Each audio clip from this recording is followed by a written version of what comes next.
world moves fast. Your workday? Even faster. Pitching products, drafting reports, analyzing data. Microsoft 365 Copilot is your AI assistant for work. Built into Word, Excel, PowerPoint, and other Microsoft 365 apps you use. Helping you quickly write, analyze, create, and summarize. So you can cut through clutter and clear a path to your best work. Learn more at Microsoft.com/M365 Copilot. This episode is brought to you by Indeed. Stop waiting around for the perfect candidate. Instead, use Indeed sponsored jobs to find the right people with the right skills fast. It's a simple way to make sure your listing is the first candidates see. According to Indeed data, sponsored jobs have 4 times more applicants than non-sponsored jobs. So go build your dream team today with Indeed. Get a $75 sponsored job credit at Indeed.com/podcast. Terms and conditions apply. AI is incredible. It can teach you how to fry an egg and even write a poem, pirate style. Yarr! But it knows nothing about your work. Slackbot is different. It doesn't just know the facts. It knows your schedule. It can turn a brainstorm into a brief. And it doesn't need to be taught. Because Slackbot isn't just another AI. It's AI that knows your work as well as you do. Visit slack.com/meet Slackbot to learn more. Imagine that this line represents time. Present 1985. Future. Past. Prior to this point in time, somewhere in the past, the timeline skewed into this tangent, creating an alternate 1985. Alternate you, me, and Einstein. Fuck. Reality for everyone else.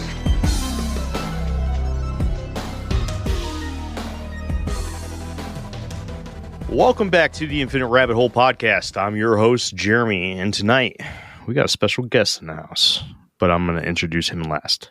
First, we're going to go to Jeff today. Jeff with the Bigfoot hat. What's up, dude? Oh, what's up? What's up? Hey, How you doing? You got to put the microphone in your face. It's in my face, man. How you doing? Good. What you drinking tonight, man? Water. What? Good old water out of a plastic cup. We got water. Yep. Well, that sucks. I'm sorry. It's water. It's okay because I also have a tray of cookie dough here. Oh, see. Yeah. I'm just eating. I guess cookie dough doesn't really go well with liquor, huh? I'm just eating cookie dough. Living life, man. Just Hey, man. living it. USA. USA. Moving on.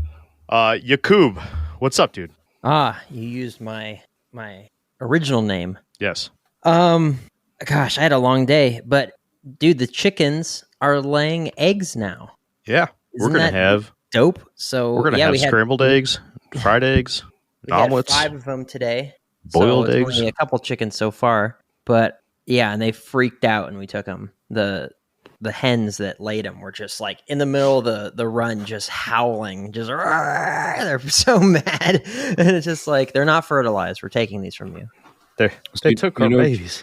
Yeah, they You know took what you do is you pick the eggs up and then you throw them. And there's a chance that a chick will hatch when it. Oh yeah, like Minecraft. Yeah, Based off of pure science, by the way. definitely science.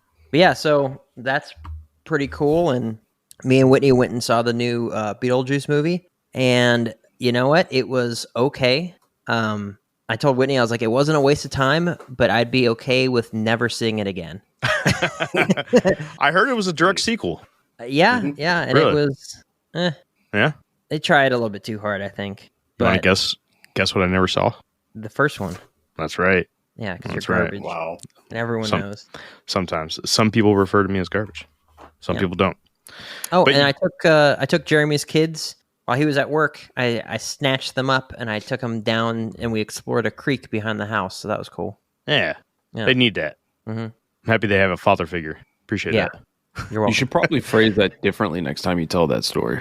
So I took them without permission, and Like I snatched them up and took Yeah, them I- down to the river. I stole them and took them down to the river in a van with no windows.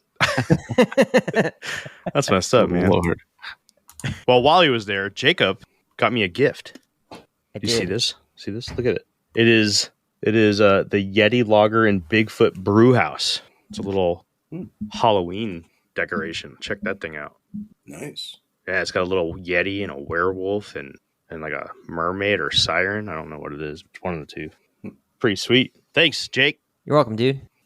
I'm at work and I get a text. It's like, hey, I left something on Jake's desk or on Jeremy's desk. And I was like, shit, he took crap on my desk. Nope. You never know. I'm happy to learn that it was not a pile of shit sitting on my desk. It's actually a nice piece of art. I appreciate that. Yeah, gotcha. Yeah. All right. Moving on to why everybody's here today. We have a guest in the house.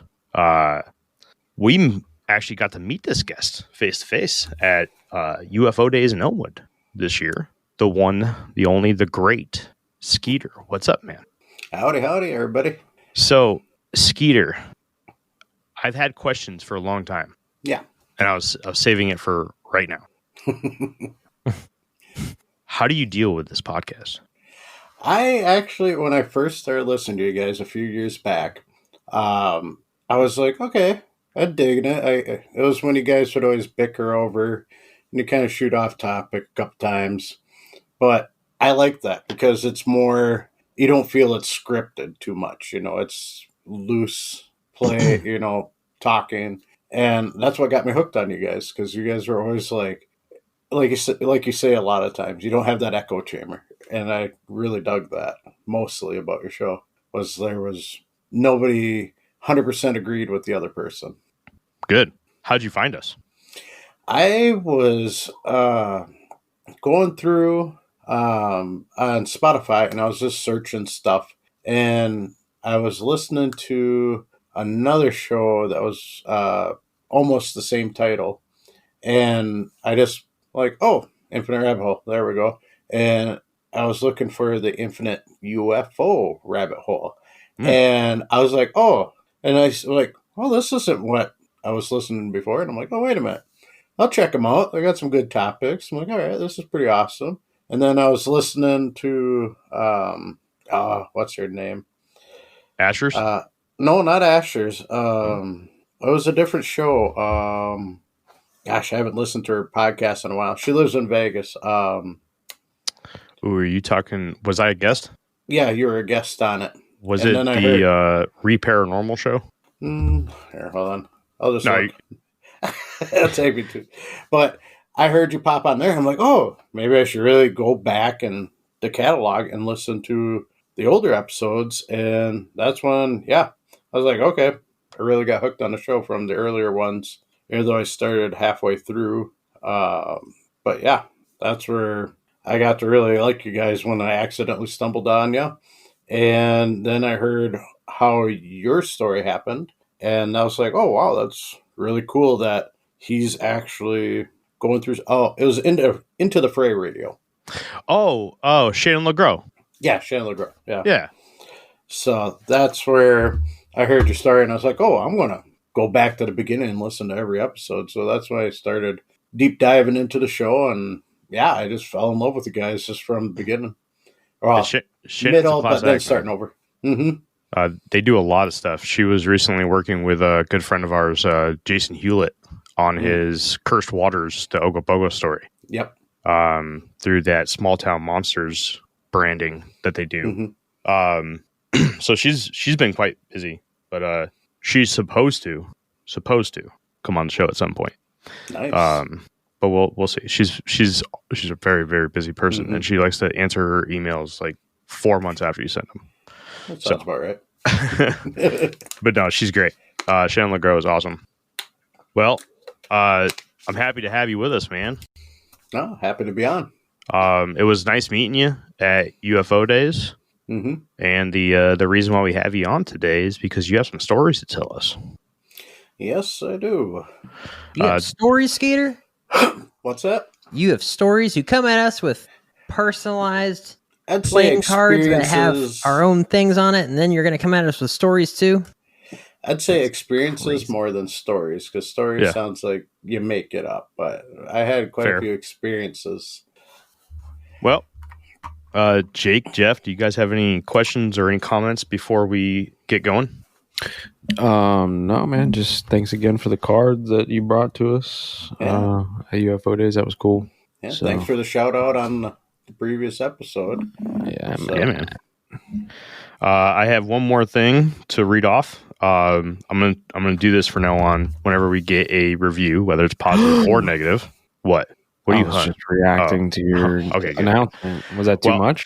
No, it was just perfect. Thank you. Okay. I feel very important now. Well, we got a 5-star review the other day. It's been a long time since we got a review. This comes from Haley, so I want to say thank you to Haley.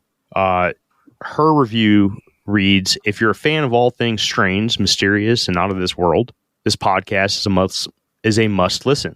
From UFOs and hollow earth theories to Bigfoot sightings and ancient mythologies, it dives deep into the weirdest corners of science fiction and beyond. The hosts have a knack for making even the wildest theories sound plausible, blending humor and thought-provoking discussions. Whether you're a seasoned conspiracy theorist or just dipping your toes into the unknown, this show is an entertaining and mind-bending journey. Buckle up, because this ride gets wild." Well, thank you very much. I really do appreciate that, Haley. That's awesome. And again, like Jeff said last time, if you're in the chat, do not click on any links in the chat. They are not posted by us. So we have a couple people, or somebody jumped in the chat. Yeah, Posted a there's couple just some links. scammers in there. Listen, what we need to do, we'll make somebody, one of my people, the moderator for next time, so we can just kick people out and delete chats like that. Okay. Well, I don't know if we ever actually announced it on the show yet, but we've been going live on Sundays. So there's that. Yeah. Hey, that's Haley right there, by the way. That Get Woke 444. That is Haley. That is the person who left that amazing review. So thank you, Haley. I see you're here. I appreciate that. All right. You guys ready to roll? Ready to roll. Skeeter, what do we have the pleasure of hearing first, man? I'd say UFOs. There's been a lot of sightings between myself and my wife. Even we've had a lot of crazy experiences in the past. Yeah. So, but yeah, ever since I was a kid, I've always looked up at the sky. I always had that curiosity: is space real? Is there an end? There has to be an end. All the fun conspiracy theories or even thought-provoking ideas of space I went through my whole life, still undecided, but always staring at the sky. And then all of a sudden I started, I remember when I was around 10, I was just sitting in our yard. Actually, this is the house I grew up in. I bought it from my parents, but out this window, there's a roof, and I just lay on that at night and stare at the sky. Well, one night I'm staring, and I'm like watching satellites fly by because I knew what they looked like. And all of a sudden, I see one flying. It's a little brighter than normal, and I'm just watching away, relaxed, like, oh, that's cool. It must be really low. And the next thing you know, it just stops. And I'm like, well, okay. I waited a few seconds. It still stood there, or just floating in the sky. And next thing you know, it's just slowly getting bigger. And I'm like, well, is it getting brighter or is it getting closer? Which I still to this day could not figure out. And next thing I know, it just poof, gone, just vanished. So that was probably one of the earliest ones I could remember. So before we continue, I think it's important to talk a little bit about location, right? So you're from Wisconsin. You're local to us. How far are you away from Elmwood? From Elmwood, it was just an hour and 15-minute drive. So to get to Menominee is, it was an hour and a half to Elmwood and an hour and 15 to get to Menominee. Oh, okay. So you're not far away at all. No. You're well within the range of all the weird shit that happens in Elmwood to spread over to you, right? Yep. Because I've recently come across some pretty cool stories from Menominee. Nice. Probably not enough to do a whole episode on, but at some point maybe we can scrap together something. But yeah, man. So it was pretty far up there, though. You said, right? Yeah, it was quite a ways up, and then it just kept getting bigger. I'd say about the size of a water bottle cap. That was about as big as the ball of light got, and then gone. So about the size of the moon if you're standing on the ground. A little smaller. A little smaller than that? But yeah, but like I said, it just kept getting brighter or bigger. I wasn't sure, so who knows? If it's just getting brighter and bigger. Was it a light, or do you believe it was a solid object? It was a solid whitish blue light, and it just, like I said, I thought it was a satellite going by at first, and then it just stopped, and it just blew me away that it just froze. And it just like, well, that doesn't do, satellites don't do that. They don't just stop. So after that, yeah, I started researching into UFOs and kind of got picked on in school because I was the guy in the library checking out all the UFO books, but it didn't bother me. So it's all right. When I first told my my Bigfoot story to one of my really good friends, after I watched In Search of and found out that there was such an animal as Bigfoot, and I made the connection as to what I saw in Vermont when I was a kid. I tried to say the word Sasquatch, right, and I didn't quite remember what it was, and it came out something like Sammy Squanch or something stupid, and he was just like, "What are you talking about, dude? Like, shut up." So I myself also went into hiding and was that weird kid. No worries, man. You're with family. I'm still a weirdo. I don't care. That's who I am. Jake, Jeff, you guys got any questions about that one? Sorry, Nope. It was hard to hit the unmute button. So this light was tiny. It was a tiny light. Yeah, started off like when you normally would see a satellite in the sky, just a little dot in the sky. Jake, you're right. This thing tastes like shit. Yeah. That's horrible. Are you, Skeeter, are you by an airport by chance? The closest airport back then, it's moved since then, was about 2.5 miles away from here. Now the airport is about 7 miles away from me. Are you in the traffic pattern for takeoffs or landings? The only traffic pattern that I'm in is for the helicopter for the hospital. Okay.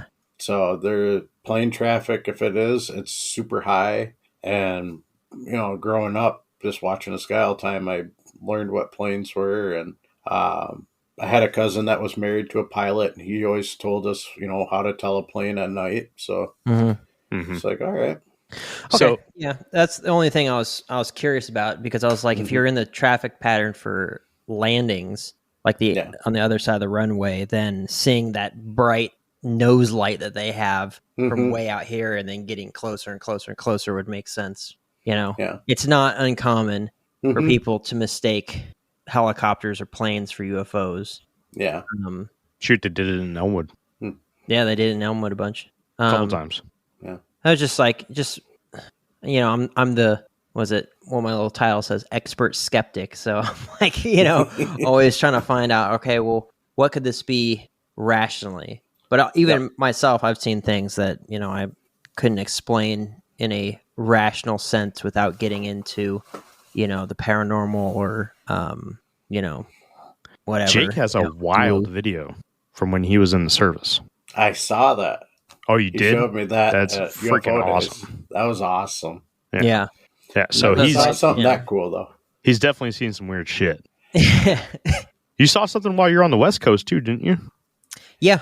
Yeah. I saw a shiny, I'm not going to say it was a disc because I couldn't really tell you, but it was very reflective, but it was hovering above the mountaintop, where all the radar antennas were for the base. So You're talking about the one right next to the gate there where you get on the Pacific Coast Highway?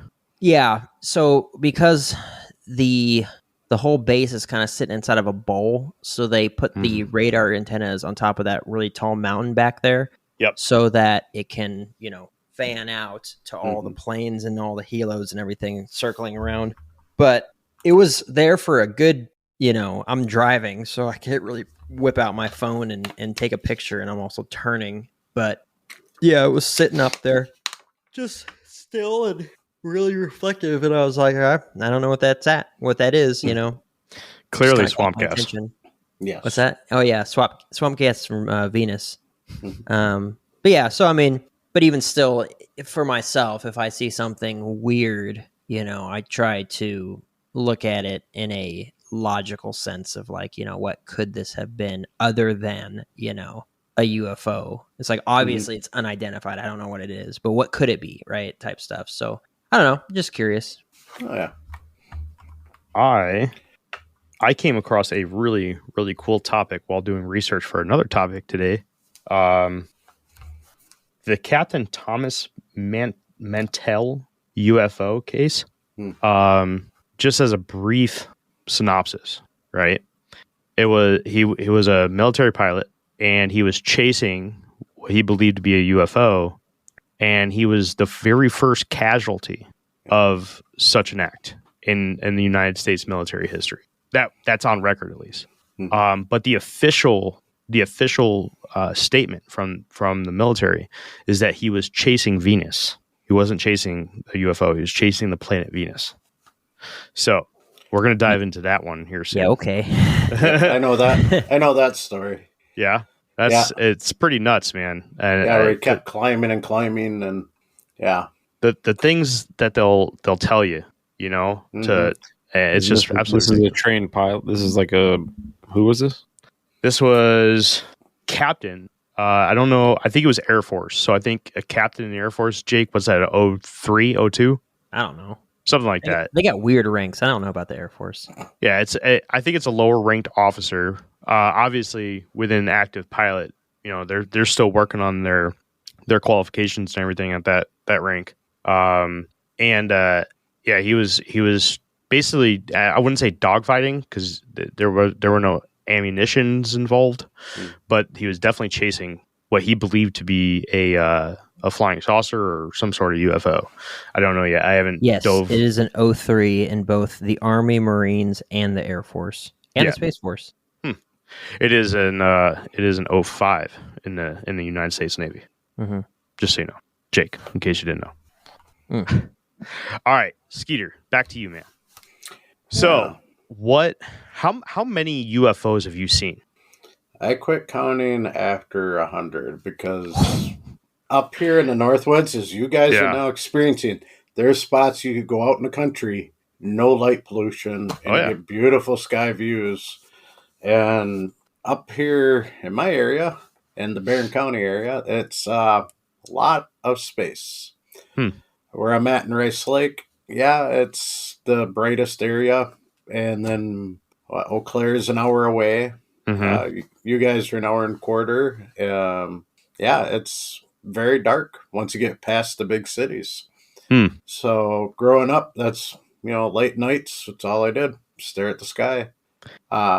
You guys did a story about Elmwood, and I was like, it just clicked a memory right back in my head that my wife and I experienced several times. I mean, for, I'd say 4 or 5 years, we watched this orange light that had a black center to it, and it always pulse. It would always get small, then big, then small and big. And when we lived outside of town, we were always driving the same road. It wasn't every night, but maybe 2 times a week we'd see it. And we always said, one of these nights we're going to chase that down and figure out what that is. And every time we'd like, all right, we got a full tank of gas, let's go. So we'd start driving after it, gone. But we could sit on the side of the road and watch it for a half hour before it totally vanished. Really? But yeah, if it knew as soon as we were going to chase it down, gone. Just never saw it again. And then we moved from the country into town, and we haven't seen it for years. And then last week, it happened. Well, now it'd be 2 weeks ago. And I shot you guys a message saying I saw it, that orange light again. And I was going to pull over the side of the road, take a picture. Trees got in the way, so I pulled up a little further and They always tell you there's a catch, a compromise, an asterisk. Terms apply. See store for details. May be less than advertised. May vary by mood. Probably. Sprite Zero Sugar? It's different. It's the lemon lime flavored refreshment you want with zero sugar. So, no fast voice? No caveats. Just refreshment. This is Sprite Zero Sugar. Obey your thirst.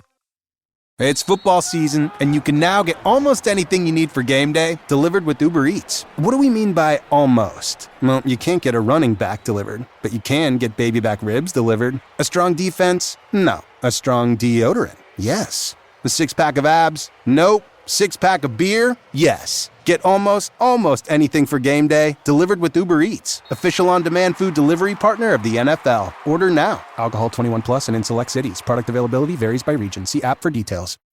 New Year, same extra value meals at McDonald's. So now get 2 snack wraps, plus fries, and a medium soft drink for just $8. For limited time only. Prices and participation may vary. Prices may be higher in Hawaii, Alaska, and California, and for delivery. I just watched it zip right out of existence again. That's wild. But Elmwood had the same story, and I didn't know that story until you guys told it. The stories I knew, they just saw a light in the sky. It never told us it was that orangish yellow light. And I was like, oh, wow, what a coincidence. It's like it moved up the state. Yeah. Know? Yeah, that orange light was pretty prevalent in Elmwood stories. And I was really trying hard to try to find somebody from Elmwood that would talk about things. We have somebody that we do need to reach out to, Jacob, and talk to that person about their story. Hopefully be able to retell that here on the show. I don't know what we're going to be able to do with it as of right now, but it seemed that Elmwood would have 2 separate major craft in the sky, right? They would have the metallic saucer shaped craft that everyone is used to, right? The flying saucer. And then they had this bright orange light. Now, the orange one, there were a couple cases in Elmwood throughout the history, throughout the 70s, where the orange light actually broke off into smaller, white lights and red lights. Did you ever see anything like that? No, I've never seen that. But I'll tell you another story here in a bit that'll make you really wonder. Well, go ahead. Let's hear it. So, back when I had my day job, I kind of left it after 20 and a half years, but we used to do a lot of overtime, and I'd get there about 4 a.m. along with a couple other people, and right around 5:45, 6 o'clock, me and this one lady would always go out and smoke cigarettes, have our break before the day shift comes in. So we're out there one day smoking and talking, and all of a sudden we kind of looked over to the, sun hasn't came up yet. We're looking in the sky, and I'm like, well, that's weird. And she even saw it too. And she goes, yeah, it looks like an actual 5-pointed star, like a silver star in the sky. We're like, whoa, that's weird. And we're like, I've never seen a star look like that. And then it kept getting closer. It was moving in the sky like it was about to go over us. And we're watching the star, and we're like, well, that's weird. It must be a light off a plane. Definitely has to be, because the airport is not far from that direction where it's flying. So we're thinking, light on the front of the plane, and it looks like a 5-pointed star. So we're sitting talking, and all of a sudden we look at it again. All of a sudden we see it go from a star to like a blob. And then the next thing we know, it went to a straight triangle. And I'm like, well, okay, that's really weird. And then we watched it as it floated above us, no sound at all. So not like a jet engine or anything. But the weird part about the way it looked when it turned that triangle form was, if you know what a migraine aura looks like in an eye, if you ever had a migraine and you get one of the yes. optical auras, yes, where it's like that weird lighted effect, that's what it looked like. It wasn't bright white like a whitish silver like it started. It was looking like that, and she couldn't even describe how the color looked. She's like, I don't even know how to describe that. And I'm like, yeah, I'm like, it kind of reminds me of my migraines when I get an aura, a fleck, or in my eye, and she's like, didn't know what that was. So I had to show her a video of it, and she's like, yeah, that's what it looked like. So we thought that was really weird. She got spooked, didn't want to talk about it again. But the crazy part is, almost a year later, almost to the day, we're out on break early in the morning again. Here it comes again. Same way, started as a star, went to like that blob, and then to a triangle as it went over us, and still had that migraine aura look to it. It was just weird. That was the craziest one. That's the only one I saw shape shift besides going small to large. Few things stand out to me. One, so you're saying you saw a flying pentagram? Yeah. Yeah, like like the kids' gold stars you get, but it was like a whitish silver. Huh. That's what stuck out, and that's what made me think, oh, it's an aircraft. The light shining out from the nose, but didn't stay that way. Interesting. And then the aura is also interesting. Obviously, Jeff will tell you the U.S. government, they won't tell you, but will tell you that they use cloaking technology. So curious if that was like a test or something along those lines. And then TR3B. That's the first thing that came to my mind. Jeffrey, TR3B, you had nothing? Yeah, I don't know. I think maybe it could have been. I mean, if it's early in the morning, I'm thinking it's probably light reflections off the sun. I mean, I didn't see it. You know what I mean? So it's hard for me to just, You're talking about the aura? Well, no, the aura is like weird, but the star, like it's shape shifting. To me, like that could be sun reflection angle, angle of light off of an aircraft. And it's just like, that reflection could be shifting shapes, right? Yeah. But yeah, when you're looking up at it and it's doing some weird aura thing that I don't understand. I had to look up what a migraine aura was. I've never had that. that. A lot of people don't know what it is. So I was like, Jeremy's like, yeah, of course. And I was like, okay. So I'm going to look this one up. That's interesting. Yeah, it fluctuates. I get migraines so bad that I freaking started seeing colors that weren't there. So my left eye, I get like a little blurry spot, like closer to like the inside of my eye. Like you can kind of see it right in front of my nose. It'd be like this little blurry spot right there whenever I get my migraines. And it's always the same spot. Of my right. Yeah. Wild. Yeah. Damn Navy. Speaking of Navy, just so nobody chews my head off listening, Jake was so kind to correct me. A captain is an 06 in the Navy. Thanks, Jake. Yeah, I was counting it out. I was like, Ensign, JG, Lieutenant, Commander, Captain. Yeah. What a dumbass. It's all right. I served as enlisted. I wasn't one of those people. Yeah. Never made it to khakis. What a scumbag, man. Let me tell you. Yeah. We're garbage. So Skeeter, let's have a little fun here, man. What do you think is in our skies? What do you think it is? I can't totally settle on one. I got a lot of thought possibilities. I mean, from is it physical? Is it not? Could it be interdimensional? Or could it be from our own planet? It's hard to nail down for me, to nail down on one concise thing, because until I could touch it and or get a closer experience on it, I can't give an exact answer. Well, I've recently bounced back and forth on what I believe some of it is, but let's narrow it down a little bit, right? Yeah, there's a good possibility of it. I really do believe so. Let's narrow it down a little bit. Let's break them up into categories, right? So the orange light. Mm-hmm. Do you have any theories? That, I mean, I can understand where people get that. UFOs have a psychic connection and be able to hear your thoughts. But at the same time, just to pick out one car on a road, on a big area, and who knows how far away it was, that, I mean, I could see as a possibility, because every time we had a full tank and we said we're going to go chase it down, it would disappear. But any other times we could sit and watch it, for 30 minutes before it totally fade away. Just go from big bright orange down to a tiny dot and gone. So that one, I don't know.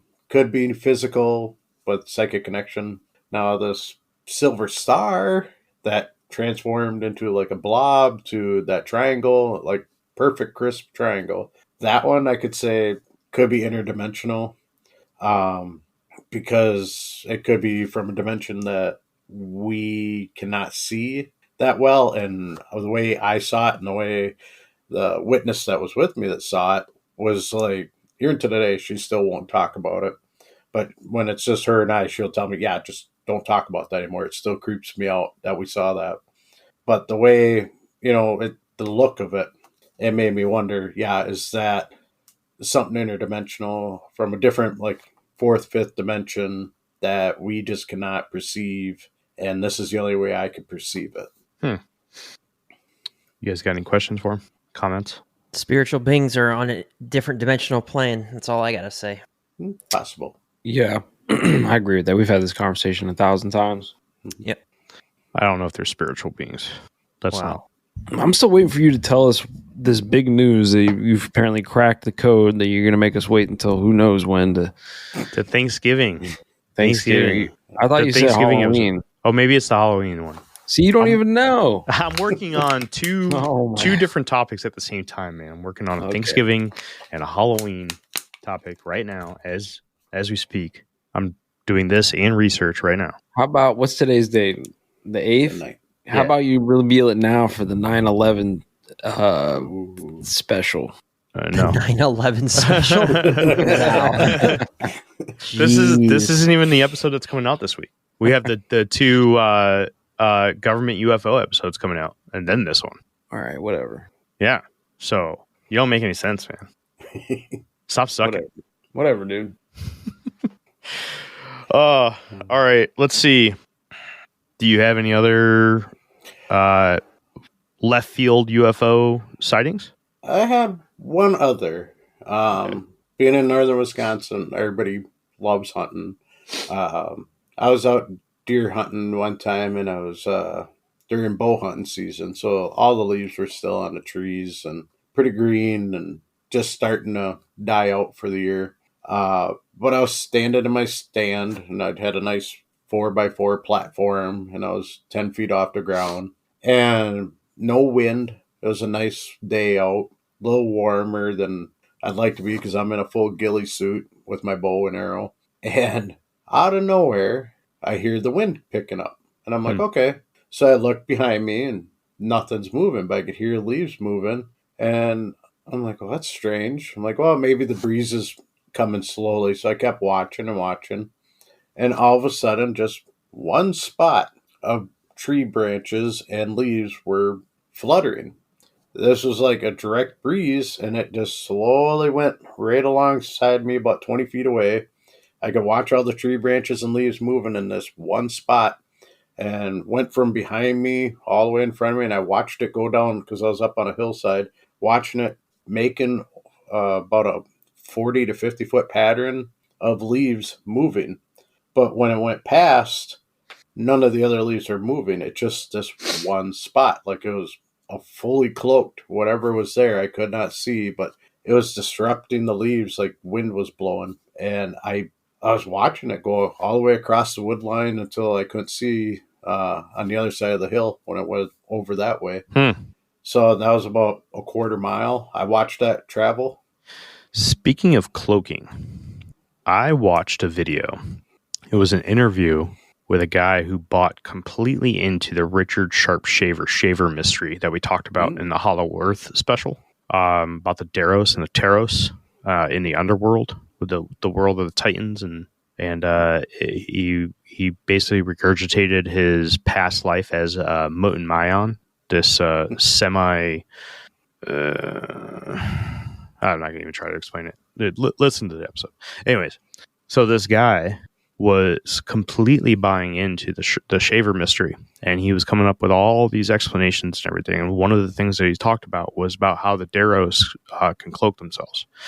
And when you hear about cloaked creatures, such as people have these weird encounters with a cloaked Sasquatch, which is supposedly a common one, or a cloaked dogman, or cloaked alien beings, cloaked UFOs, some sort of craft, right? he explained that it was the Dairos that were talked about in the Shaver mystery. Now, I don't know if I 100% buy that. I don't know if I 10% buy that. I don't, actually. I do know that. I don't. But I don't know. I heard that and I was like, I bet you this guy would say that that's the Dairos. Yeah. Yeah, Jake agrees. Jake is a big fan of the Dairos. He's like, yep, definitely the Dairos. No. Yeah, man. I mean, if anyone has ever listened to any of our podcast episodes, they just know I just rattle on and on and on about the Dairos. That's right. Just never shut up about them.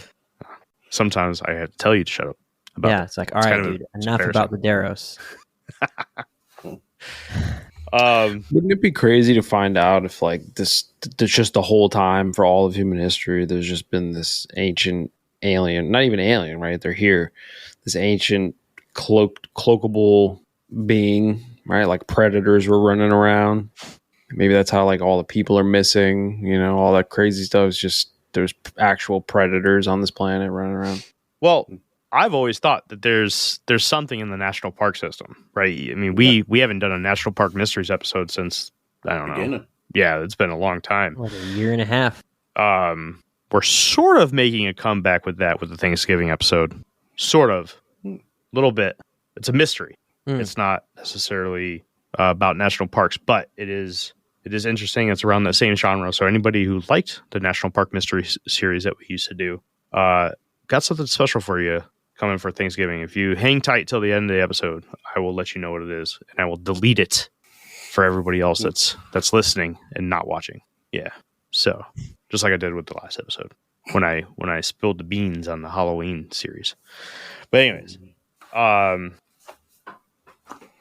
was I talking about? Oh yeah, that's right. The national the cloaked beings and the national park system.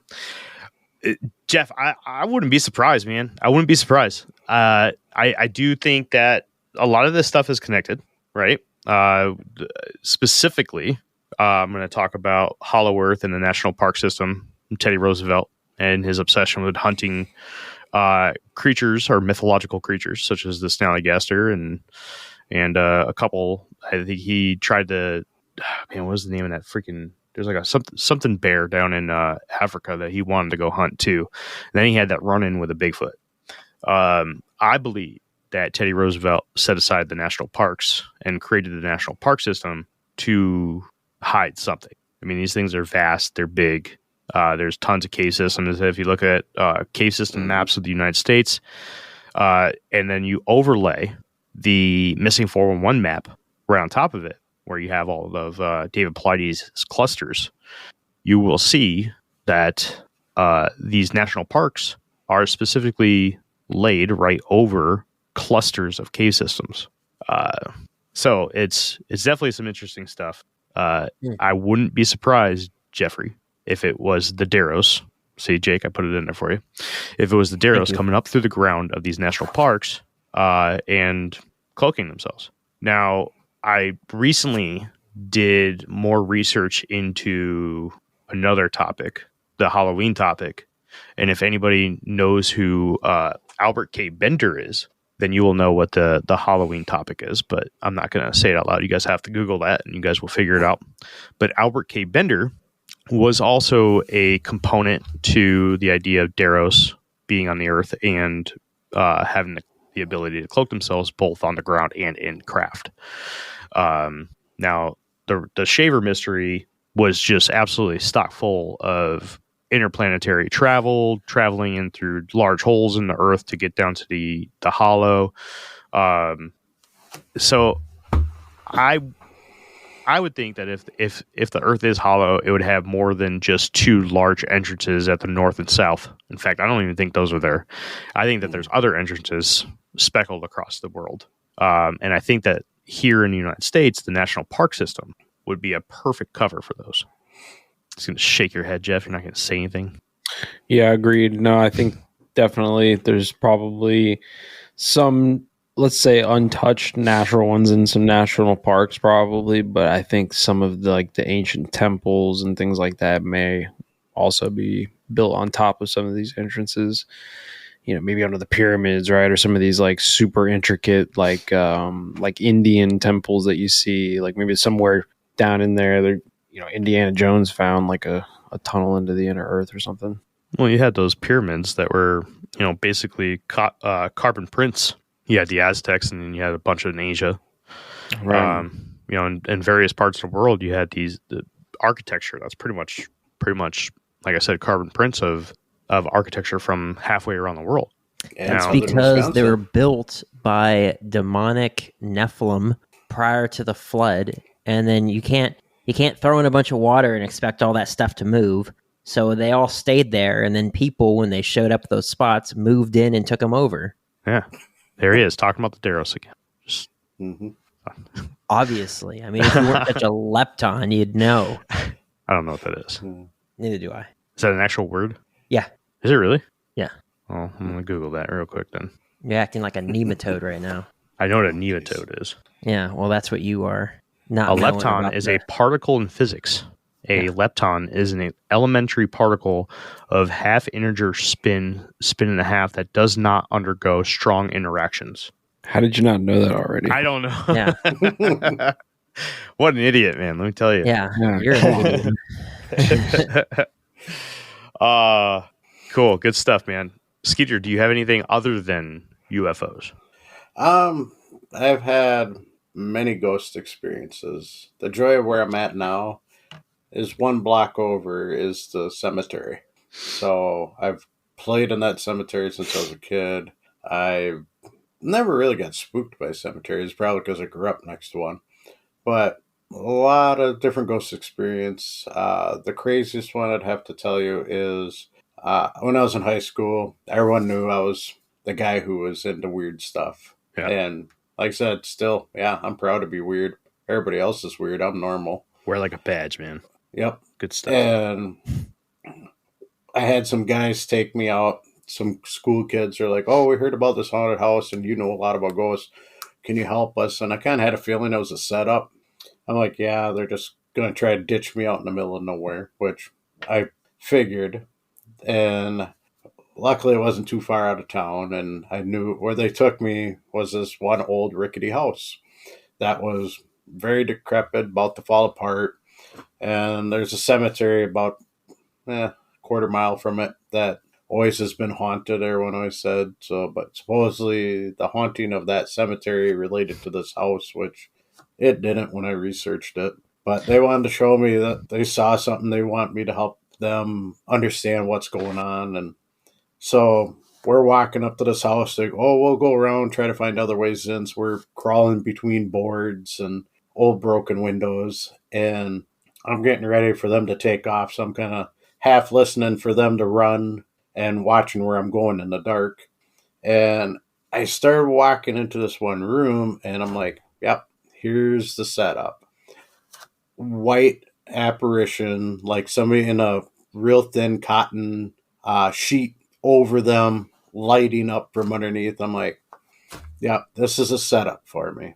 So I was kind of mad and I thought, well, I'll just tackle down whoever it is. So I ran towards it and it's sitting by this window looking out at it. And I ran along the wall to tackle it down.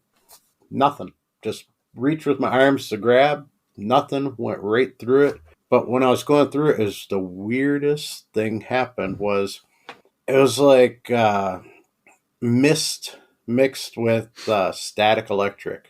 It was the weirdest feeling I ever felt. And that's the only explanation I could think of what it felt like, was like a mist with static electric in it. It just, and next thing I knew, I was on the floor, turned around, nobody was there.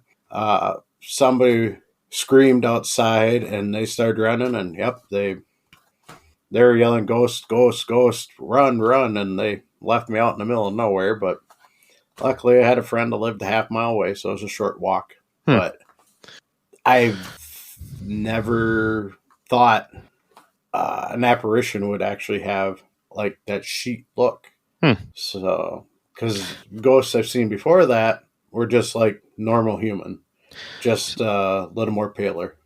So I don't know much about ghosts, right? I don't. I know about some urban legends that are based around ghosts, like the Lady in White. which is the first thing that came to my mind when you were saying that. But I'm gonna be honest with you, I don't know a ton. That was CJ's specialty, and we no longer have CJ as a host. Dead. He's not dead. He's dead. He's doing a podcast about autism now, and it's actually really awesome. Nice. It's a really good show. He Fine. Now that I know that he's not dead, dude. Yeah, he's doing some really, really good stuff. I'm proud of CJ. But we don't have a host that specializes in this stuff anymore. So if anybody listening that is a specialist in this stuff that thinks that they can take shit from Jake, Jeff, and I, and we're a bunch of naysayers. So we are a bunch of naysayers. Saddle up, Seabiscuit.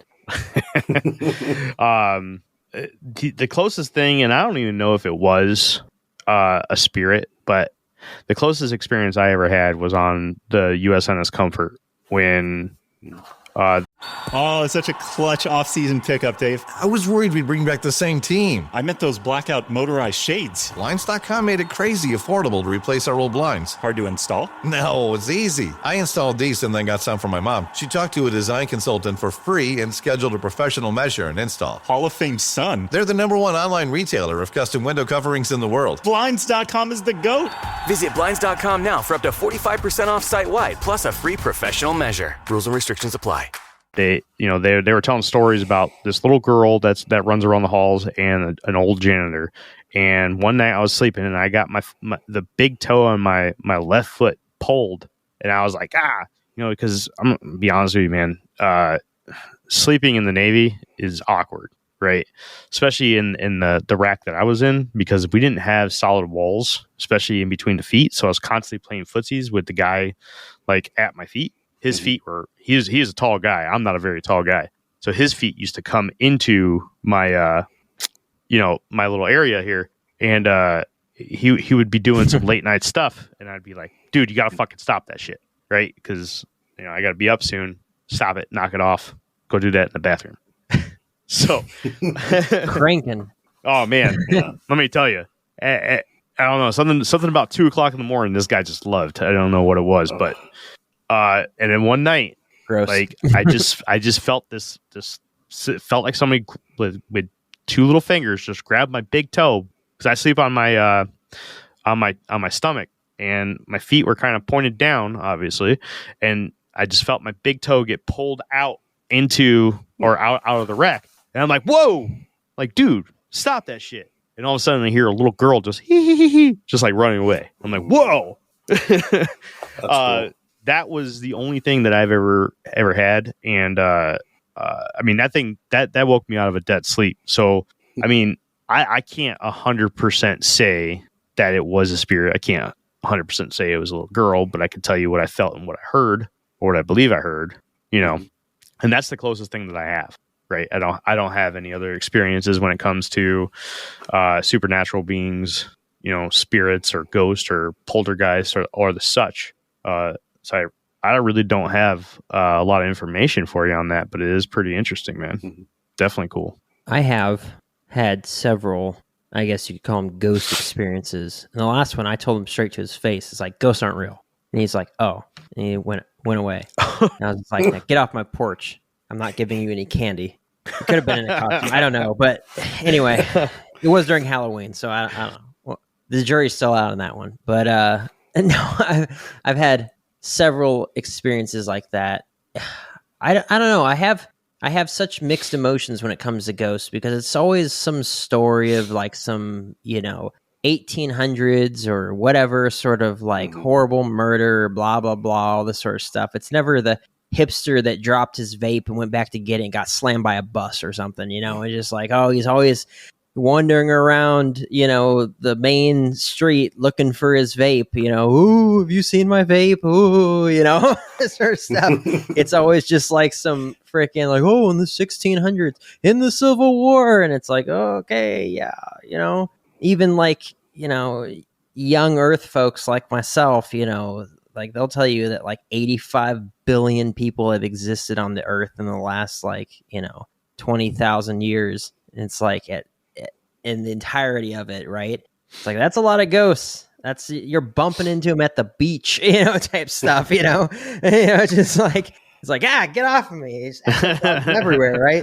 So I got such mixed emotions on it and stuff. But yeah, CJ was definitely our go-to guy for that. But even still, with all the stuff that he could rattle, I'd be like, yeah, you're full of crap. But even still, I've had plenty of, I guess, ghost experiences that I really can't explain. Like when I was in Pensacola, Florida for training this last time, I was basically, the general rule is for the barracks, the families, if you were coming to visit your sailor, could go in the lobby, but only the sailors could go to the second and third floor or fourth floor or whatever to go to their rooms. So they had to come down to you, so you had to call them down and that sort of stuff. So I'm coming downstairs, I'm on the second floor, and I see this little girl in a white ruffled dress, and she's hauling around a corner, and I'm just like, oh shoot, someone's daughter or whatever is on the loose, or younger sister, whatever. So I go and I turn this corner and she's not there anymore. And I'm just like, okay. So I go downstairs to the main desk and I tell the watch there, I say, hey,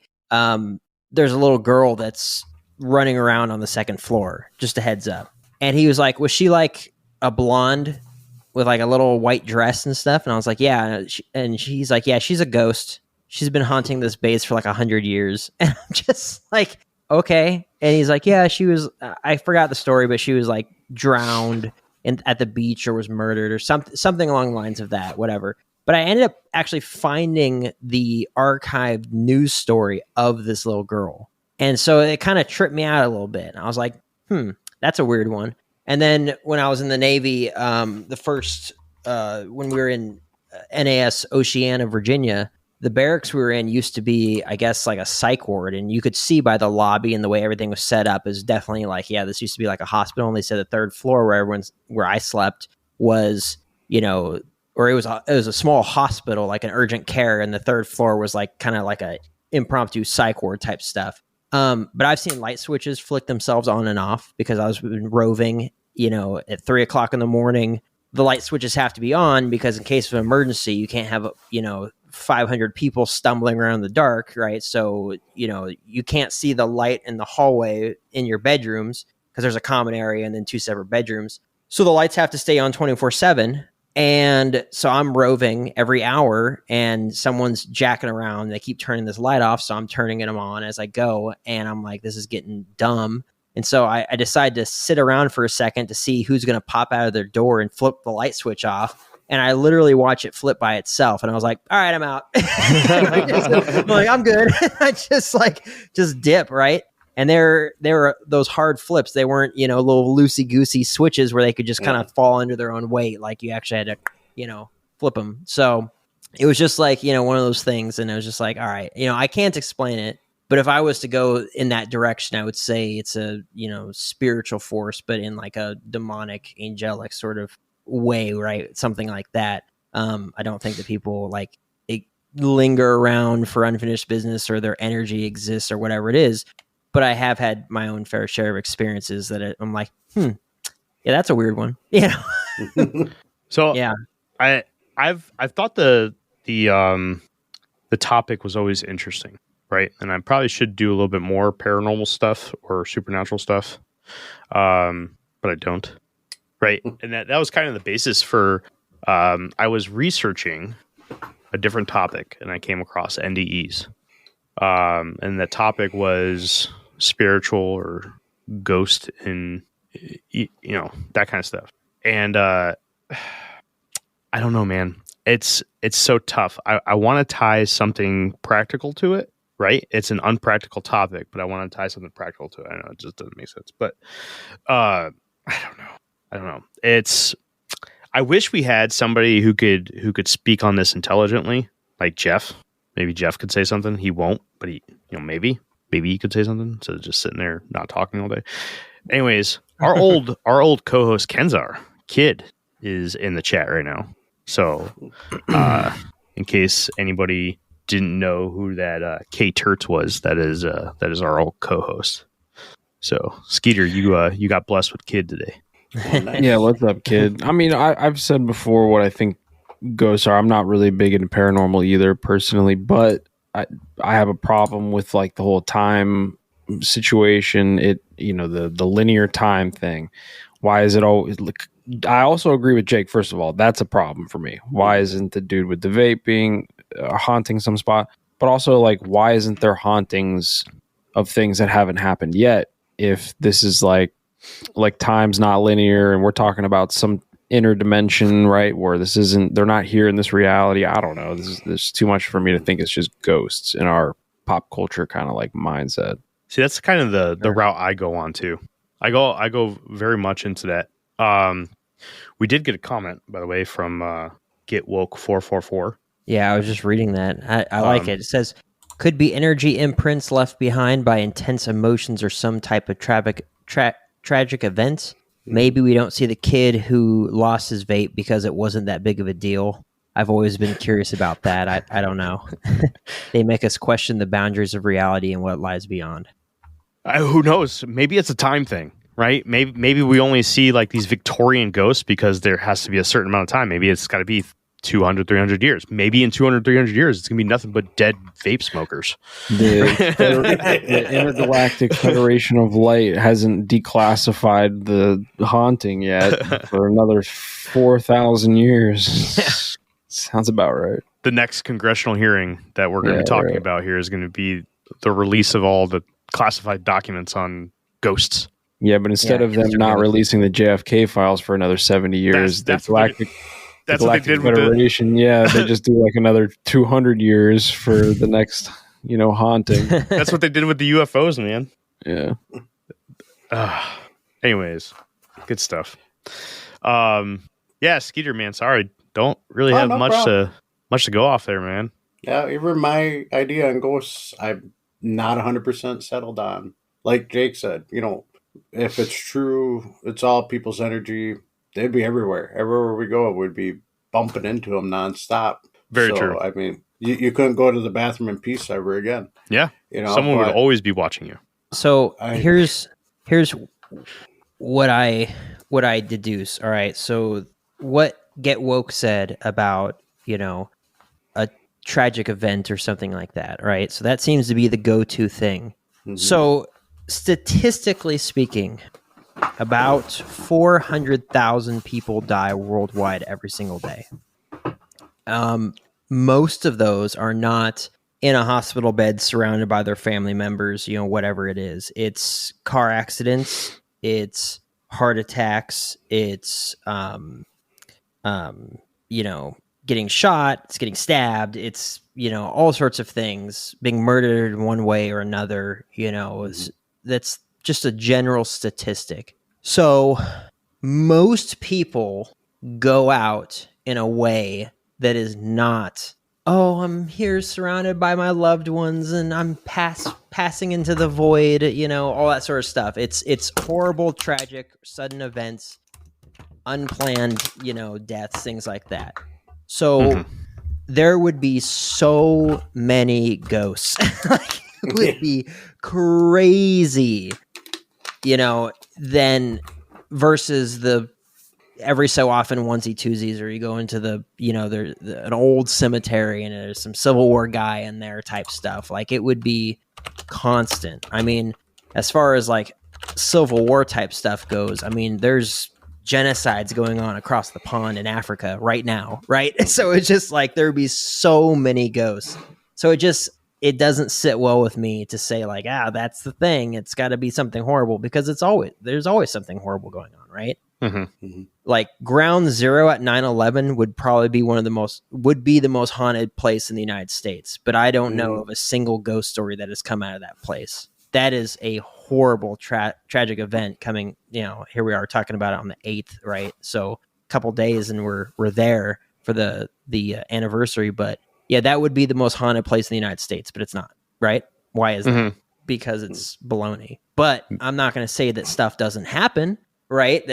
That we still don't get those weird, whatever you want to call it, a wisp of like, the afterlife. Now, I have seen other people that have come out from, like a Christian testimony of someone who's come out of the world of like medium type stuff and fortune telling, and people that believe they were contacting people's dead relatives and stuff check up on them and stuff like that, and have said, yeah, all that stuff was super demonic. I was talking to demons that were pretending to be these people because they've existed since before these people were born and knew everything about them, right? And we're just pretending, right? So there is that, and that's a very common thing. So, when I dig into it, I'm just like, we could call it whatever we want. We could put any sort of a name on it. It doesn't have to be ghosts. We could say apparitions or spirits or whatever it is. But in my Christian worldview and my, what I see is that, all that stuff is pretty evil, because very rarely do people have that sort of an experience. And they're like, yeah, it was so uplifting. It was so positive. They're like, I was horrified, I was scared. Right. And it's like, okay, well, what causes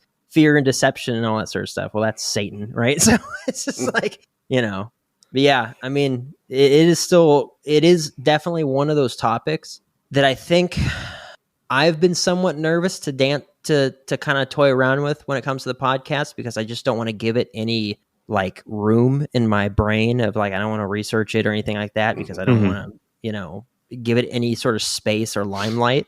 But in the, I guess, platform we have of the infinite rabbit hole, it is something we're going to have to broach at some point. But yeah, I don't know. There's a lot of questions there, so it should make for some good content. You're the skeptic. You play the role, right? So, like, if I present something and you're like, "This is horseshit," just, do what you do with everything else. It's Talk baloney. about the Dairos, right? It's Dairos. Let's see, Skeeter. Anything else for us, man? We could go on for hours. Well, we don't have hours. I know, but I'm just saying. So, but fun. I'll give one more fun fact about what Jake was just talking about mediums. I don't believe in a lot of mediums, except for the few that or fortune tellers, I should say, not mediums, but more fortune tellers. I could always tell the ones I went to, they give you this whole long baloney story. Only twice have I been to where a psychic fortune teller, one time she just looked at me as soon as I walked in and pointed to get out right now, get out now. I am not dealing with what you got. And I'm like, you're going to be on that stupid fucking podcast. Get the fuck out of here. Yeah. And then another time, even that first one, a buddy of mine went in a little while later.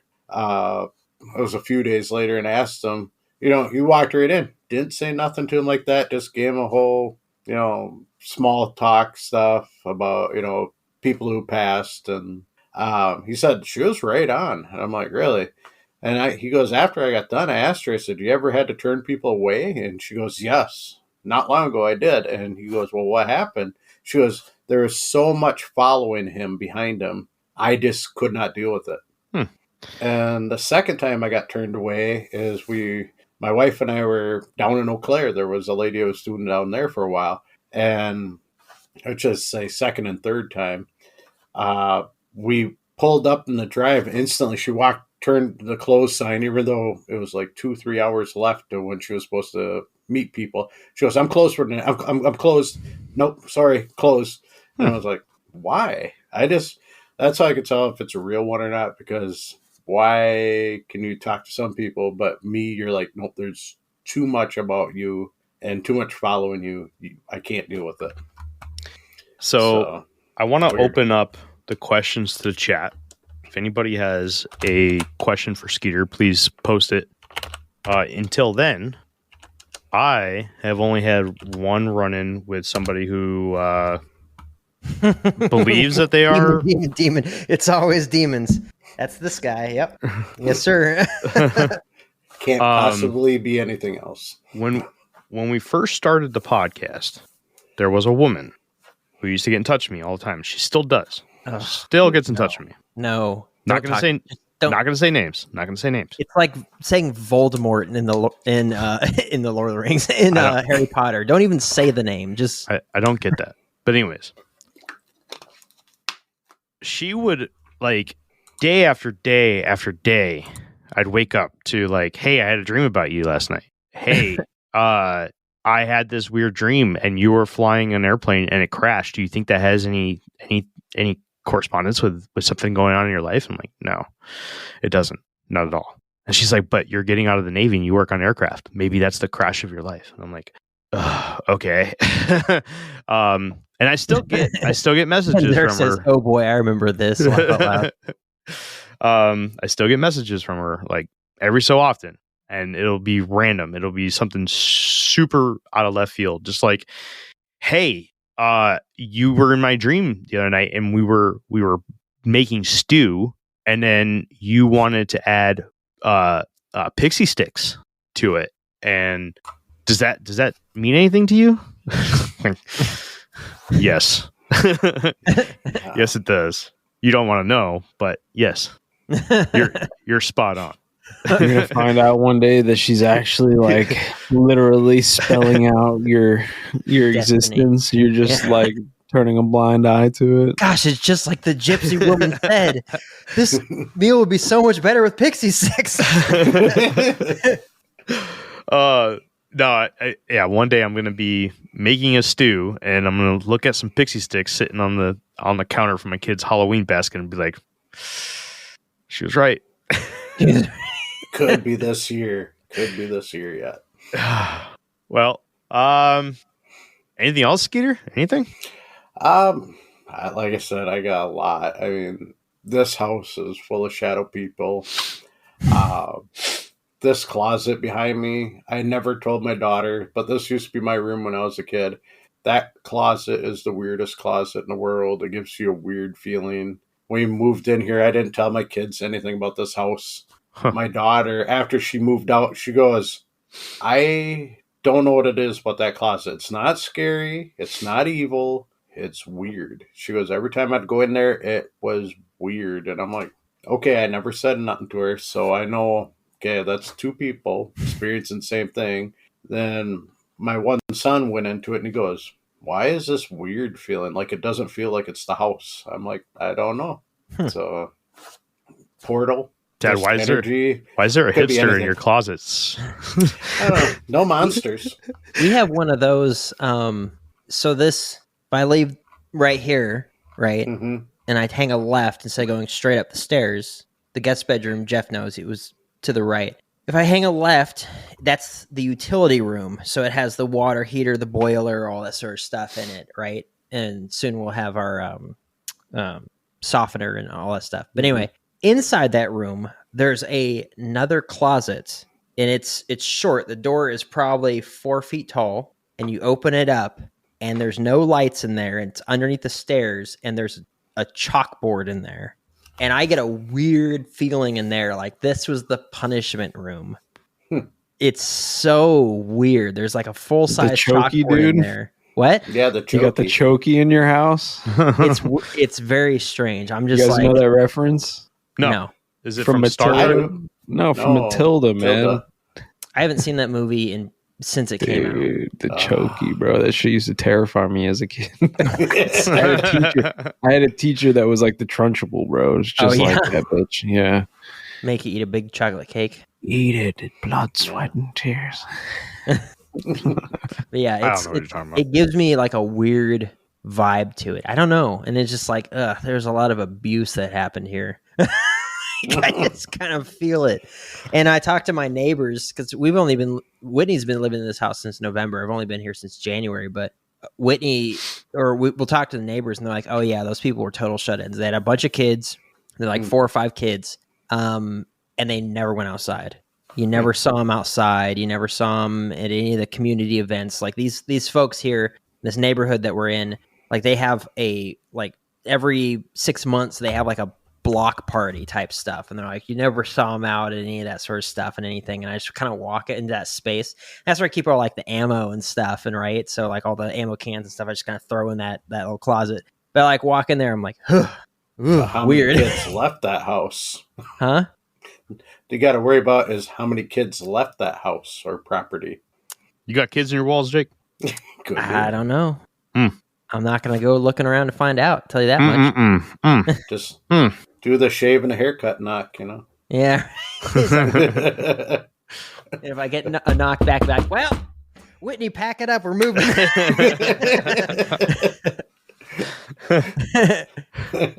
right. Well, before we go, I'll go ahead and do what I promised. I'll let you guys know what we're gonna do for Thanksgiving. Anything else? Anybody? Yeah, I was about to reply in the chat to Whitney. She said, nothing weird has happened here. First house to not have weird stuff happen because you don't know what I did in the basement when I was staying there. There's kids in your sheets.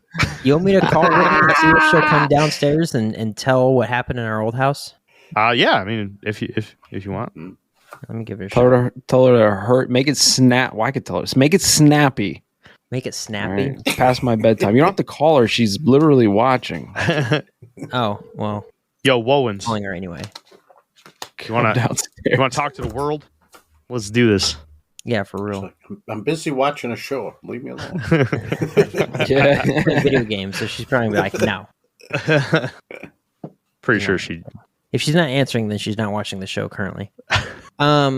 What's even funnier, she's probably running around upstairs looking for the phone when she could come down there and tell you no. You want to come down here and be in the episode and tell everyone what happened in the last house?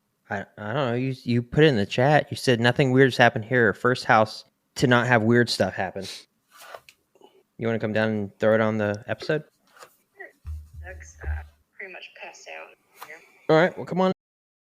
This episode is brought to you by Stofers. Here comes 3-time juggling champion Natalia Rogers. She's juggling law school, her TA job. Oh, narrowly catches the laundry. What's that fourth ball? Parents unexpectedly showed up at dinner time? Is that too much for Natalia? Not with Stouffer's Chicken Alfredo and its mouth-watering mix of Asiago, Romano, and Parmesan. When you're juggling 4 things at once and the clock strikes dinner, think Stouffer's. Your planet is now marked for death. Marvel Studios' The Fantastic Four First Steps is now streaming on Disney+. We will protect you. As a family. Light him up, Johnny! Marvel's first family is certified fresh on Rotten Tomatoes. That is fantastic. And critics say it's one of the best superhero movies of all time. Oh! Marvel Studios' The Fantastic Four First Steps, now streaming on Disney+. Rated PG-13. What time is it, Ben? It's clobber time! Done. All right. We got Wowens. Yeah. Get the wifey on for the first time, 4 years in. First time. Yeah. And I was here for it. Yeah, you were. Right. Yeah. We're making memories. Sorry, Kenzer. Please, Wowens. Let's see while we're waiting. If anybody in the chat has any ideas for episodes, Skeeter, you got an episode? You got an idea? You got something you want us to cover, man? Glimmer Man. Glimmer Man, huh? Who's been I thought spotted? You said Slender Man. I was like, already did it. No. He. Now I forget the Navy base that's in the United States. It's not far from National Park or Park area. It's probably the one in Oklahoma. I can't remember where it was, but or the name of it. But Glimmer Man has been spotted. It's kind of like the Predator look when people see it, and they call it like it's a glimmer cloaking device. So yeah, I got somebody agreeing with me in there. So in the chat for being here. But yeah, it's interesting story because a lot of people are seeing this all around the world, and I kind of saw something like it, but it was more just like an outline of a visible thing, whatever it was. So, but the stories I've heard about it are really interesting and maybe something you guys could dive into for an episode. I see it is an urban legend. Mm-hmm. And I typically cover urban legends on Halloween, but I could always kick Men in Black back a little bit. Glimmer Man. I don't know. I gotta see if there's books on it. I'm trying to remember if you guys did Black Eyed Kids too. We did, but I'm going to be redoing that because it was a terrible episode. That was back before I did, better research and stuff. Mm-hmm. So Black Eyed Kids will be redone at some point. Nice. How long does it take to get across your house, Jake? It's past my bedtime, bro. There she is. Hey, See? look at that. Hey! It's her and not a kid. A ghost kid. She don't want to be on camera. Wowens. Jeremy. Say things. Okay. The first one was in Norfolk when we were living together, a bunch of Navy buddies, and we'd only been dating a few months, and we were living in like the attic space that was changed into like a bedroom. So there was like a staircase up to in our bedroom, and sometimes I'd have like my blankets pulled off. We didn't have a dog in there or anything. I just like fight it, and he would be asleep for it. And then one night he just popped up, just sat right up, and he's like, "You don't see him? Do you see him?" I'm like, "What?" He's like looking right at the stairwell. It's like the middle of the night. He's like, "You don't see him?" I'm like, "See who?" And he's like, "Huh." And he lays back down. I was like, "Great." Well, fuck, I'm not getting to sleep sleeping now. the rest of the night. And didn't you have like a penny or a nickel thrown at you in the shower one time? Yeah, I had a dime. Yeah, and you said it's because you were a Jew.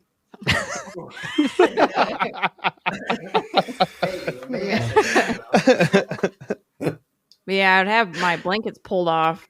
Like that was before we even had Fred, and we didn't have the dogs upstairs, so I'd like be fighting something to like pull the blankets back up. And then we heard all the footsteps running. Yeah, they're running upstairs. That house is creepy. It was Huh. it was the house was built in 1901, yeah, or something like that, right? And it was in South Norfolk, so it was in the hood. It was gross. It was in the hood, and it was decrepit and falling apart. We call it the Wonka house. Kitchen falling into crawl space that was like 5 feet tall underneath the house. Kinda, so yeah. all the windows, doors, and stuff like that would stick because they were all kind of like really wonky. Yeah. Kind of looked like a Beetlejuice, like down in hell or wherever it was, purgatory. Yeah. In the waiting room, Beetlejuice house. Huh. Interesting. But, yeah, so that place is creepy. I don't think we had anything happen in our house that we bought. No. But in California, we had some crap happen. We were listening to, what's that guy's? Bear Grylls. Oh no, we were listening to big old dude. Bear He's like, Independent. yeah, he's like into survivalists, like preppy, but also really Christian. And he was saying a prayer at the end of his little YouTube video, and our TV shuts off. I'm like, oh, what happened? The TV was unplugged, and it was like 3 feet away from where the outlet was. No dogs were behind it. Nothing was there.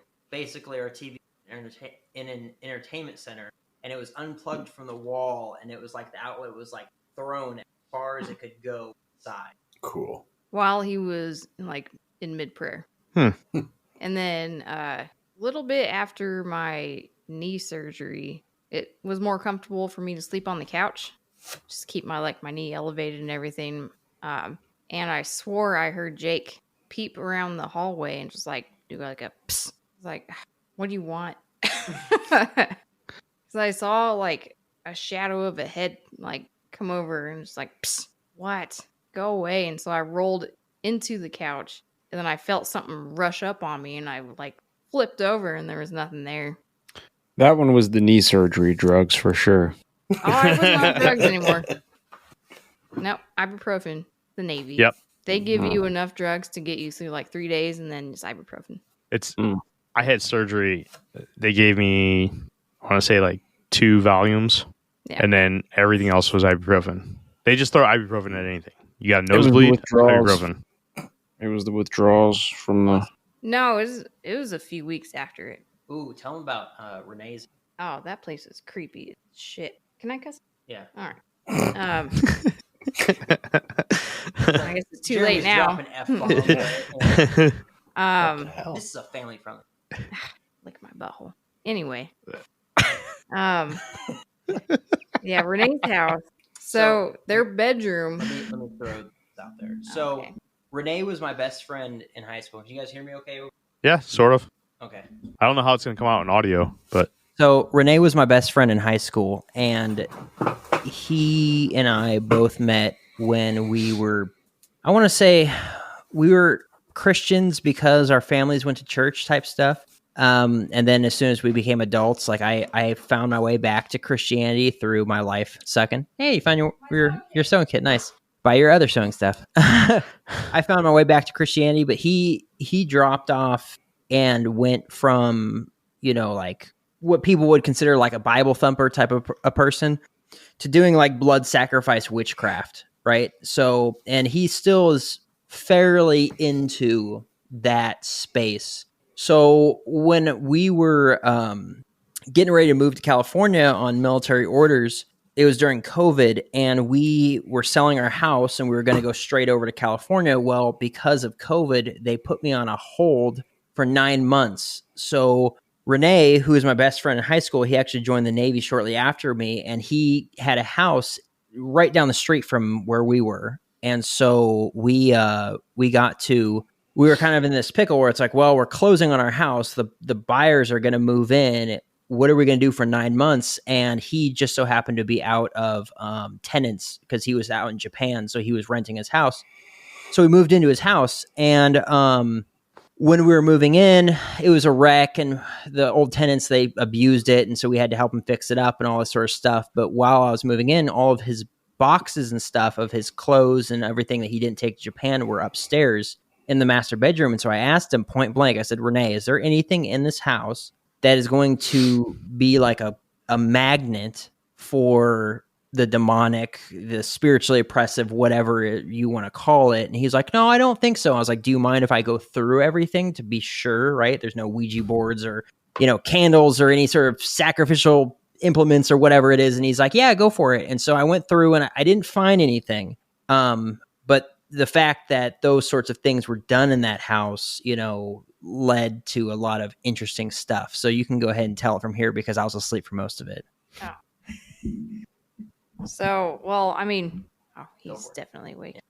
So every time, so you could kind of see like the upstairs bedroom. It's kind of like the same thing as our first house that we lived in. Like the attic was converted into bedroom. So the staircase, you could kind of see the bedroom door from like if you're walking by. And I'd always see something up there every time I walked by. I did not like being there alone at all. Felt super uncomfortable. Kept hearing weird stuff. I hated that house. Absolutely hated it. Weird. But also, nope. What's up? Nope. You go. Oh no, you go, and then I'll tell a different story. Oh, I was just gonna say it's just a natural path of progression. Christian demonology. It's very strange, actually. But go ahead. But prior to meeting Jake, I was living with my parents because I moved back from Oregon. I was getting ready to join the Navy, so I just stayed with them. I think Jeff's asleep. He'll be right. Then, oh, there he is. I woke up in the middle of the night feeling something grabbing my face. Completely dark, couldn't see it, and it felt like it was kissing me. It was weird. Creepy. It was super creepy. I hope something tries to make out with me tonight. I'll fight it. Come on. But it was kind of like frozen. I don't have like what's that term where you sleep paralysis? Yeah, I don't have that. But it was just I felt something grab my face. You can totally have sleep paralysis on a 1 point episode. Like you can have it randomly. I had it one time in my entire life. Super fucking creepy. Yeah. But I had it several times before I learned what it was, and then I learned what it was. I haven't had it since. Yeah. Yeah, so maybe it was like the one time deal. But where I grew up was in southern Idaho. So my dad's house is probably built on like some Indian graves or something. But down the hallway, on the other side of the wall in the hallway was my mom's like stand-up mirror. And there was always like this smudge that you can only clean off with just soap and water. Windex, nothing would clean it off. Because you'd always see something run down the hallway through the wall. And even all of our dogs would alert. They'd get up and just stare down the hallway with like their back raised up. And my bed would shake there too. My bed would always shake. I thought it was a dog, but I'd be like, stop it. Stop shaking. Stop itching. And then I look and I'm the only one on the bed. Super weird. To give relevance to the weirdness of Renee's house, right? Before he went to Japan, he confided in me one time. He's like, I think I'm getting a little bit too deep in these practices that I'm doing. I was like, all right, what's up, dude? And he's just like, I mean, I'll tell you straight up that any amount of dabbling is dumb, but I was like, what's up, man? And he's just like, so he was married at the time. He said, me and my wife were being intimate, And I looked past her. She was on top. I looked past her, and there was a being standing at the foot of the bed watching us. An all black being just standing there watching us do it. And he was like, I wake up and I see this thing standing at the bed, like standing on my side of the bed, watching me sleep. And I'll look right up at it. He's like, it's always there. It's there when I'm changing. It's there when she's alone. It's there when we're being intimate. It's there, following me around the house. He's like, it's there constantly. He's like, it's starting to freak me out. I was like, yeah, you should probably stop. Didn't stop him, but it's just like, so, is like for us, hey, it's a godsend, right? Hey, we got, the protection of the Holy Spirit. We're not scared about any of this sort of stuff, or we don't have anything to be afraid of, even if it is freaky.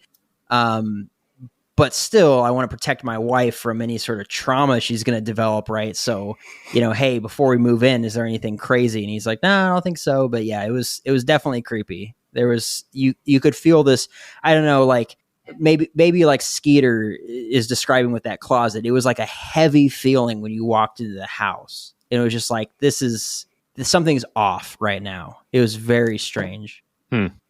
All right. We gotta start cutting this off. Jeffrey has to get the bid. You could see him. He's troopering through this. Look at him. He's such a good sport. Hi, Jay. Thank you, Jefferson. Sorry, guys. I'm in a different time zone, man. Yeah. Whatever. Anyways, I got a blue collar career. Yeah. We get up and we work hard early in the morning, pay our American tax. All right. Yeah. They took our taxes. All right, Skeeter, man, it's been a pleasure. I really do appreciate you coming on today, man. Happy to be helping you guys out any way I can. Yeah, dude. You've been awesome. Every episode. You've been awesome. Have you at the next Elmwood thing, and you're going to be our I already booked it off, so come to see you guys. If it wasn't for Skeeter, we would have had a really shit presentation at Elmwood. So Skeeter came through for us. Yeah, he fixed the audio system. Dope. Yeah, fixed the audio. Got your video clear as I could get it. So Skeeter, you do some stuff. You do a podcast, don't you? I do mainly videos for YouTube, and I used to do it for my DJing all the time, but I kind of got out of that. But as you guys learned, I'm a big fan of Yu-Gi-Oh! I got hooked on it when my kids were little, and I do pack openings. I mean, I got right here cards. That's what this room is mainly for, my collection room. But I do that under Skeeter the Common King on YouTube. Nice. What about you sent me a link for a movie discussion show on YouTube one time. Oh, what was that? Gosh, I forgot. Yeah, you guys are. Yes. I can't remember what you guys are talking about. Hellboy. I remember you guys talking about Hellboy. Gosh, what was it? Well, that was a while ago. I'd have to look it up. If you don't remember it, send me a link again, and I'll put it in the show notes. All right. All right. But thanks, man. I really do appreciate you. I appreciate all your support that you've given us for quite a while now. So, hopefully you had a good time. I know we had amazing time meeting you guys. Was awesome. My wife is starting to listen to the podcast now. So nice. She just heard me, but after she met you, she goes, "Those guys are really cool. They're down to earth and they're pretty fun." And it was the only presenter that we actually stayed and listened to, and I was happy they talked about Elmwood instead of the other ones were whatever. Yeah, the people were snoring in the MUFON presentation. That guy sucked. Oh, you mean? Well, I don't want to talk bad. The one right before us. No, he didn't get to ever listen to this. He was terrible version. He didn't even know he was part of MUFON or where in MUFON, Minnesota MUFON. I mean, he's like, I am with shit. What am I? Looks at the screen of the presentation. He's like, Minnesota MUFON, and I'm like, you don't know who you are? Like, yeah, we stayed another 10 minutes and walked out and came and saw you guys again. Right on, man. Well, very much appreciated. Appreciate the cards. Great stuff, man. It was nice meeting you. Nice meeting your wife. Can't wait for next year. It's going to be fun. Hopefully we'll have more in store. Jake, Jeff, you guys got anything else to add? No, but thank you so much for joining us on this episode. I'm gonna have Whitney say bye on the end of it, so I got her sitting in the pilot seat. But yeah, no, thanks for joining us on this episode. It's been cool. We should definitely have you on again sometime. Yeah. Like even not really talking about maybe any of your experiences, but just to kind of guest in. That'd be pretty cool. Oh, happy to help out. But yeah, it's like it was really neat. Being at the booth in Elmwood, and then you coming up and being like, "Yeah, I've been listening to you guys for years." It's just like, really, like that's crazy. Like, I always don't want to be creepy, be like instantly the super fan. I'm like, no, wait a while. But I mean, but for real, up. Like as far as I know, I mean, it took us.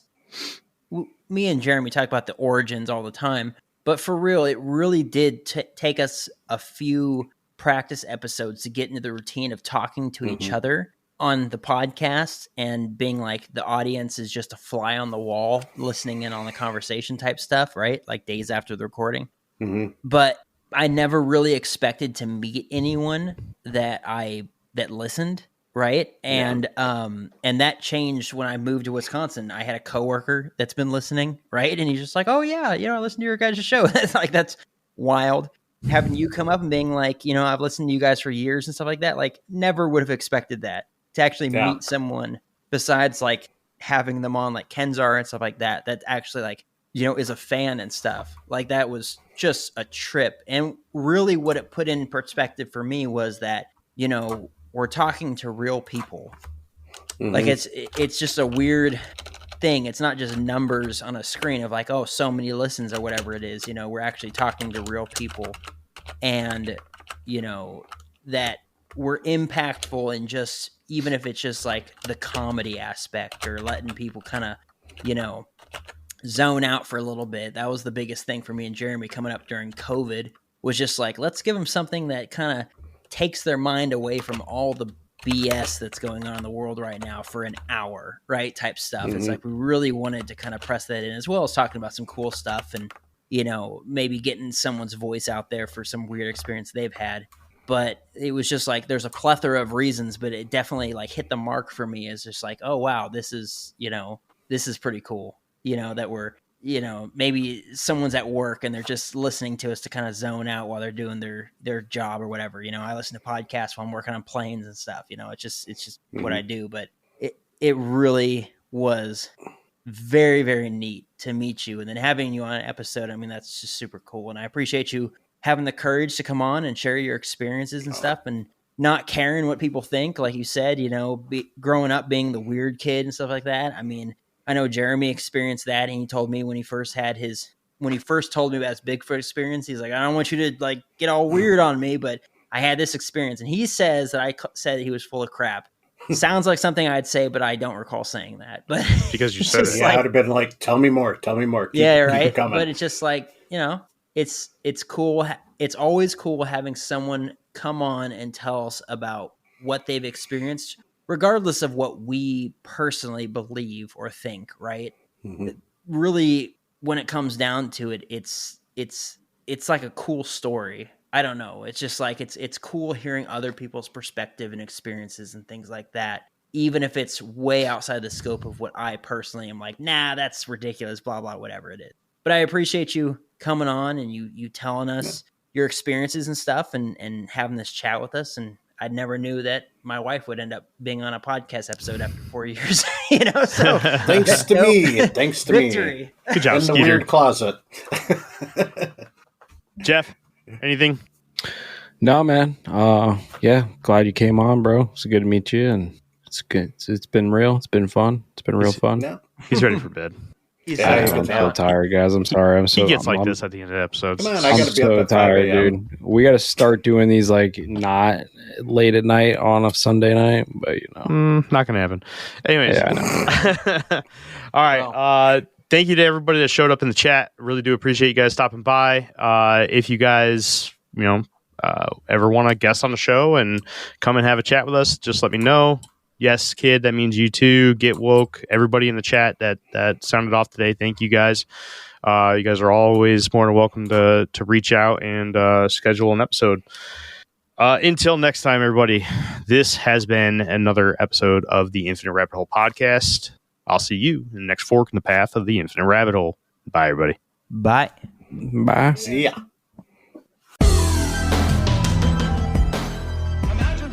Hey, everybody. Thanks for checking out the Infinite Rabbit Hole podcast. If you're looking for more of our stuff, head on over to infiniterabbithole.com, where you can find links to all the podcast players that we are available on, and even our video platforms such as TikTok and YouTube. While you're there, make sure to check out all the links for our socials and hit that follow so you know when all the new stuff from our podcast comes out. And until next time, travelers, we'll see you right here in the next fork in the path of the Infinite Rabbit Hole. Bye.